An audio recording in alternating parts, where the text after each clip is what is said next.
Hello, everyone. We're getting ready for worship this coming Sunday. Last Sunday was the first in-person worship service that we've had in a long, long time here, and things went really well. We learned some things about our procedures and feel like we have a really solid plan in terms of being able to sanitize and keep people distant from each other and all of those things. So a lot of the things are coming together, and we're getting ready to take the next step for our in-person worship services, and that is adding the Lord's Supper. So this Sunday, that'll be June, 5, 6, 7, and June 7th, we'll be having the Lord's Supper as part of our worship service. So here's what the procedure is going to look like. You're going to pull into the parking lot, and you're going to park in every other spot, so there's distance between the cars. You're going to be mindful of your distance when you come into the church. The ushers will help with this. And then when you come into the church, you're going to pick up containers with bread and wine for communion. So here's a container with the bread wafer in it, and here's the container with the wine.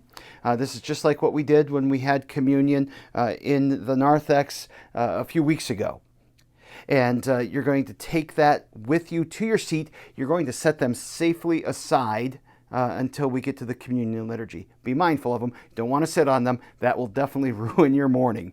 And so when we get to the part of the service where we get into the communion liturgy, I will ask you to hold on to the bread and the wine in your cups, and I'm going to speak the words of institution. And while you're still in the pew, we're not going to come forward. We're just going to stay right where we're at. While you're still in the pew, I will tell you just like normal, take and eat the body of Christ given for you. And at that point, you're going to take it and you will eat it. And then again, take and drink the blood of Christ shed for you, and you'll take it and you'll drink it. And then put the lid back on, just like I did there. I didn't empty this, but we don't want any drips on your clothes or on the pews or on the floor or anything like that. So put the lid back on there. We'll finish the service, and then we'll start the dismissal from the back of the church.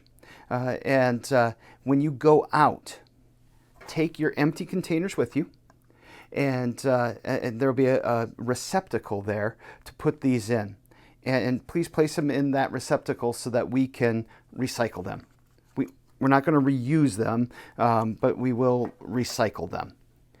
Now, again, remember that you need to sign up for the worship services. If services fill up, there will be a waiting list on the Sign Up Genius. And we'll take a look at that, and we'll figure out what to do from there. That is, if it's necessary.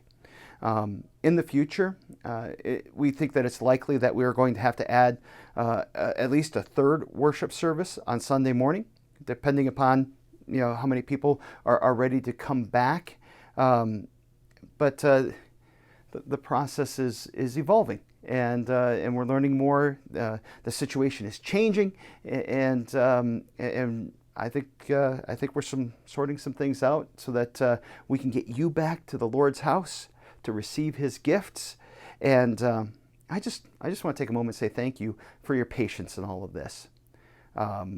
This is probably one of the more challenging things. Well, it's not probably. It is definitely one of the more challenging things that I've ever done as a pastor. And I'm not sure that we've gotten everything right, but I think that on the whole, things are going in a good direction, and we're going to get through this. And someday we'll be back to normal worship service. We're going to gather at the altar again, and all of those things, and we'll get there. So I'm looking forward to seeing some more of you. There were people on Sunday I hadn't seen since February. What a blessing. So go sign up, and I hope that I'll see you on Sunday.